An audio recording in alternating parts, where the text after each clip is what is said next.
सभी को मेरी तरफ से नवरात्रि की हार्दिक शुभकामनाएं। जय माता दी। गाइस, जैसा कि आप जानते हैं कि मैं पार्ट्स ऑफ स्पीच की सीरीज शुरू कर चुकी हूँ। मैंने आपको नाउन की वीडियो बना के दी थी और प्रोनाउन भी आपको बता दिए थे। उम्मीद करती हूँ कि सभी को नाउन और प्रोनाउन बहुत अच्छे से समझ में आए होंगे। और मैंने आपको डिमॉन्स्ट्रेटिव प्रोनाउन भी समझाए थे, वो भी आपको अच्छे से समझ में आए होंगे। अब मैं आज आपको पढ़ाऊंगी वर्ब। जैसा कि आप जानते हैं कि वर्ब कितना इंपॉर्टेंट होता है सेंटेंसेस बनाने के लिए। जिस तरह से इंजन के बिना गाड़ी नहीं चलती, उसी तरह से वर्ब के बिना हमारा कोई सेंटेंस नहीं बनता। Is that clear? कि अब मैं आपको बताऊंगी वर्ब। ठीक है, तो please listen to me very carefully. Guys देखिए, वर्ब में आता है हमारा बी से मतलब होता है। बी का मतलब समझो पहले, बी का मतलब होता क्या है। बी का मतलब होता है होना, किसी चीज का होना। ठीक है, जैसे किसी का प्रेजेंट होना, खुश होना, नाराज होना, किसी का भूखा होना और किसी का थका हारा होना, तो वो आता है हमारा बी। तो ये बी से ही बने हैं ये। जैसे इज है, ठीक है, इज हमारा सिंगुलर सब्जेक्ट के साथ इज हेल्पिंग वर्ब आती है प्रेजेंट टेंस में। ठीक है, जहाँ पर है आता है। ठीक है, जैसे मैं आपको पढ़ा रही हूँ का साउंड आ गया। आप पढ़ रहे हैं, ये सारी बात प्रेजेंट में हो रही है क्योंकि अभी मैं आपको पढ़ा रही हूँ, आप मेरी वीडियो देख रहे हैं, आप उससे कुछ सीख रहे हैं। अगर आप उससे कुछ सीख रहे हैं तो मेरी वीडियो को लाइक कर दीजिए। ठीक है, तो अब यहाँ पर सबसे पहले मैं आपको इज का यूज बताती हूँ। ओके, अब देखिए, इज का मतलब होता है और एम का मतलब होता है हूँ। इज आता है हमारा सिंगुलर में, ठीक है, और एम आई के साथ आता है। और वहीं आर, आर हमारा आता है जब हमारा सब्जेक्ट प्लूरल होता है। सब्जेक्ट तो आप जान ही गए होंगे, सब्जेक्ट वो होता है जो काम को करता है। अभी मैं आपको पढ़ा रही हूँ तो यहाँ सब्जेक्ट पढ़ाने का काम कौन कर रहा है? मैं पढ़ा रही हूँ, तो यहाँ पे सब्जेक्ट क्या है? आई।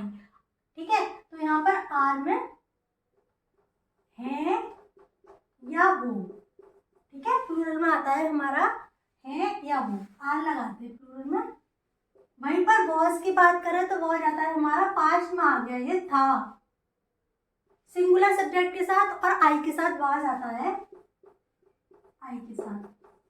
ठीक है, और वर आता है हमारा थे मतलब प्लूरल सब्जेक्ट में, प्लूरल नंबर में हमारा वर्ब आता है। अभी आपको समझ में नहीं आएगा, मैं आपको एक एक करके एग्जांपल के साथ समझाऊंगी, है ना, तब आपको ये समझ में आएगा। अभी इतनी सी बात समझ लीजिए कि बी जो होता है, बी, बी का मतलब कहाँ का होता है? बी का मतलब होता है होना, किसी चीज का करना या किसी चीज का होना। जैसे मैं यहाँ हूँ का साउंड आ रहा है तो होने से ही मतलब हो रहा है ना। आप पढ़ रहे हैं, ये होने से ही मतलब हो रहा है ना, मैं पढ़ा रही हूँ। तो जहां पर भी किसी चीज का होना पाया जाता है वह क्या लगता है? यहाँ पे इज एम आर का यूज हो जाता है। Is that clear? अभी मैं आपको एक एक करके एग्जांपल से समझाऊंगी, तब आपको समझ में आएगा। ठीक है, तब तक आप मेरे साथ बने रहिए। ठीक है, देखिए अब एग्जांपल से समझते हैं इस। ठीक है, पहला है हमारा मैं खुश हूँ। ठीक है, मैं खुश हूँ। अब देखो यहाँ पे हूँ का साउंड आ रहा है, इसका मतलब बात प्रेजेंट की हो रही है। ठीक है, हूँ का साउंड आ रहा है। अब मैंने जैसे कि आपको बताया था कि आई के साथ प्रेजेंट टेंस में एम का यूज होता है हेल्पिंग वर्ब के लिए। ठीक है, तो आई एम हैप्पी, मैं खुश हूँ, क्योंकि आई के साथ एम का यूज होता है प्रेजेंट टेंस के लिए। Is that clear? अब देखिए दूसरा हमारा एग्जांपल है आप डॉक्टर हो। यहाँ पर भी देखो वो का साउंड आ रहा है, वो का साउंड आ रहा है। यहाँ पर बात प्रेजेंट की चल रही है, तो यहाँ पर यू, मैंने आपको बताया था जब भी प्रेजेंट टेंस होता है और हमारा सब्जेक्ट प्लूरल में होता है तो वहां पर आर का यूज होता है। क्लियर? तो ये हमारा आप, ये प्लूरल है, यू आर डॉक्टर। क्लियर? वे खिलाड़ी हैं, यहाँ पर भी देखो हैं, बात प्रेजेंट की हो रही है, यहाँ पर भी हैं आ रहा है, तो यहाँ पर हमारा आएगा दे आर प्लेयर्स। उम्मीद करती हूँ कि आपको ये समझ में आ गया होगा। एक बार और समझ लो, मैं खुश हूँ, हूँ का साउंड आ रहा है, आई एम हैप्पी, आई के साथ एम आता है, आप डॉक्टर हो, यहाँ पर देखो यू आर डॉक्टर, यू के साथ भी आर आता है, वे खिलाड़ी हैं, सब्जेक्ट हमारा प्लूरल है दे, तो वहां पर प्रेजेंट में क्या आ गया? यहाँ पर हेल्पिंग वर्ब आर आ गया।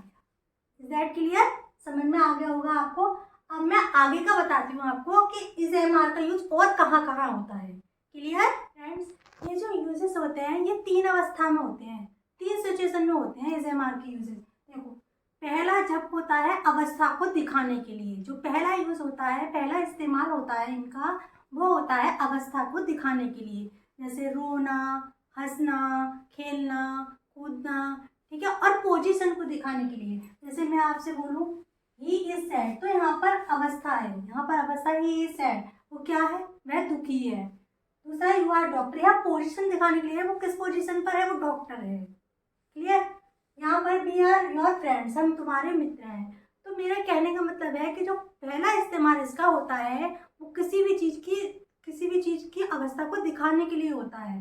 ठीक है, जैसे किसी का उदास होना, किसी का खुश होना, किसी का भूखा होना, किसी का थक जाना, किसी का खेलना, मतलब जो भी हमारी अवस्थाएं होती हैं उनमें को दिखाने के लिए, और किसी पोजीशन को दिखाने के लिए। You are doctor, you are a teacher, ठीक है, you are my friend, we are our friend, ठीक है, वी आर योर फ्रेंड, इस तरह से यूज इसका होता है। ठीक है, अब दूसरा यूज इसका होता है प्रेजेंट कंटिन्यूअस में। प्रेजेंट कंटिन्यूअस टेंस तो आपको पता ही होगा क्या होते हैं। कंटिन्यू से बना है, किसी भी चीज़ को अगर हम लगातार कर रहे हैं, लगातार हमारा काम जारी है, तो वहाँ पर कंटिन्यूअस टेंस हो जाता है, और वहाँ पर हम इस एम आर का यूज हेल्पिंग वर्ब में करते हैं। ठीक है, और वहाँ पर वर्ब की फर्स्ट फॉर्म में आईएनजी लगाते हैं। केवल कंटिन्यूअस में वर्ब के फर्स्ट फॉर्म में आईएनजी लगाते हैं। जहाँ पर भी हमारा helping verb is am are आएगा और वर्ब के फर्स्ट फॉर्म में आईएनजी आएगी, वहाँ पर आप तुरंत पहचान जाना कि ये जो हमारा टेंस है प्रेजेंट कंटिन्यूअस का है, क्योंकि कंटिन्यूअस टेंस कंटिन्यू से ही बना है शब्द ये। तो काम का जारी होना, काम का लगातार चलते रहना कंटिन्यूअस की पहचान होती है। ठीक है, कंटिन्यूअस के अभी मैं आपको एग्जांपल की हेल्प से समझाऊंगी। ओके फ्रेंड्स, देखिए पहली अवस्था है जब मैंने आपको बताई थी कि किसी चीज़ की अवस्था को, पोजीशन को दिखाने के लिए यूज होता है, तो उसमें मेन वर्ब की कोई ज़रूरत नहीं होती है, वो बिना मेन वर्ब के ही केवल हेल्पिंग वर्ब लगती है उसमें।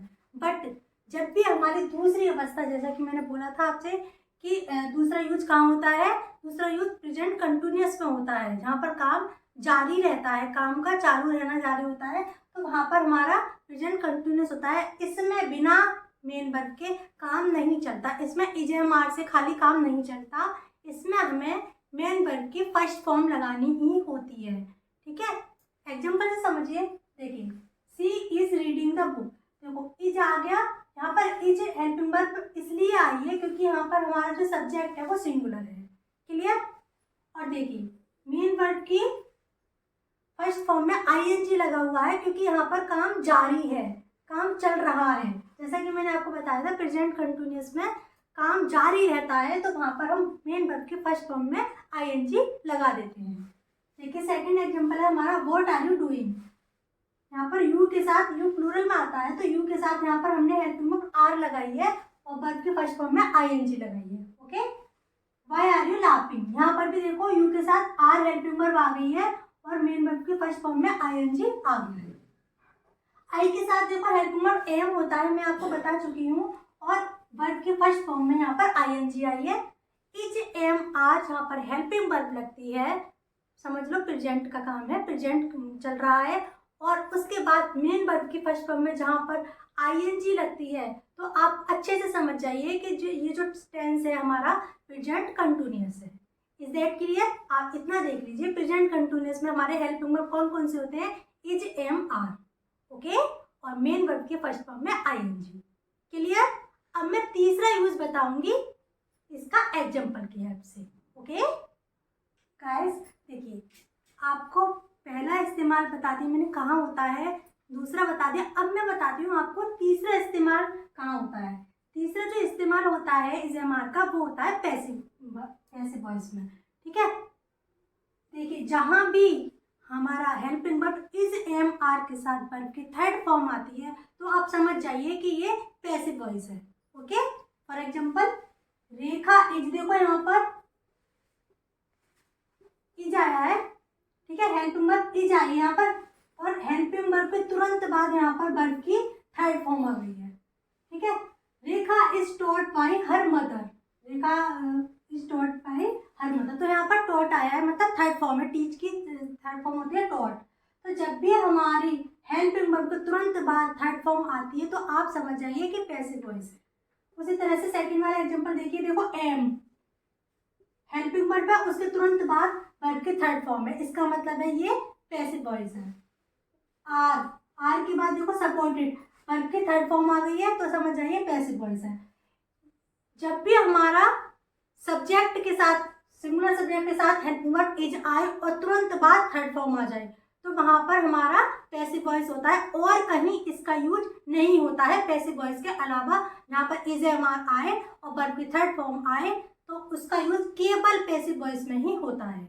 आई होप आपको सभी समझ में आ गया होगा जो भी मैंने आज आपको सिखाया है। अब मैं आपको बताऊंगी वॉइस का और वर्ब का यूज।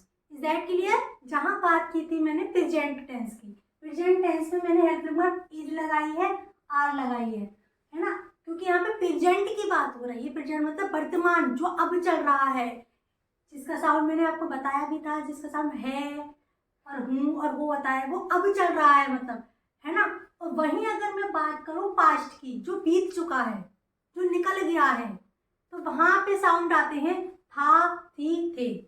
ठीक है, कुछ भी नहीं करना है आपको, केवल हेल्पिंग वर्ब में चेंज करना है, कुछ भी नहीं करना है। यहाँ पर आपने ही इज सैड लगाया, वह दुखी है का साउंड आ रहा है ना, तो यहाँ पर मतलब प्रेजेंट टेंस है। वहीं पर अगर मैं कहूँ कि ही वॉज सैड, वह दुखी था, अब नहीं है, पहले दुखी था, बात पास्ट की चल रही है, तो हमने यहाँ पर क्या बदलाव किया, इज की जगह यहाँ पर हेल्पिंग वर्ब वॉज लगा दिया। यहाँ पर सब्जेक्ट सिंगुलर होता है तब यहाँ इज आती है हेल्पिंग वर्ब। उसी तरह से जब हमारा सब्जेक्ट सिंगुलर होता है पास्ट में तो हेल्पिंग वर्ब वॉज आती है और आई के साथ भी वॉज ही आता है। क्लियर? जिस तरह से यहाँ पर प्लूरल के साथ आर हेल्पिंग वर्ब दी गई है प्रेजेंट में, वहीं पर अगर मैं बात करूँ पास्ट की तो प्लूरल के साथ हेल्पिंग वर्ब हमारी आती है वर। यू वर डॉक्टर, यहाँ पर देखो यू आर डॉक्टर, तुम डॉक्टर हो। वहीं पर बात अगर पास्ट की है, यू वर डॉक्टर, तुम डॉक्टर थे। कुछ भी नहीं करना है हमें, केवल हेल्पिंग वर्ब चेंज करनी है बस। प्रेजेंट की बात आए तो इज एम आर, पास्ट की बात आए तो वॉज पर। आई होप आप सभी को ये चीज समझ में आ गई होगी। अब जिस तरह से मैंने तीसरा जो यूज बताया था प्रेजेंट में पैसिव वॉइस का बताया था, उसी तरह से जो हमारा तीसरा यूज होता है, देखो फर्स्ट यूज भी, फर्स्ट इस्तेमाल भी इसका यही होगा कि अवस्था को बताने के लिए, जहाँ पर है की बात आएगी वहाँ पे था थे की बात आएगी, है ना। सेकंड वाला यूज हमारा कंटिन्यूअस वाला होगा। मैं भी कंटिन्यूअस का भी आपको एग्जांपल से समझाऊंगी, तब आपको समझ में आ जाएगा। ओके हाँ फ्रेंड्स, जैसे देखो मैंने प्रेजेंट टेंस में आपको बताई थी कि 3 तरह से इस्तेमाल होते हैं इज एम आर की, ठीक है। उसी तरह से यहाँ पर वॉज वर्ब के भी 3 तरह से ही इस्तेमाल होते हैं।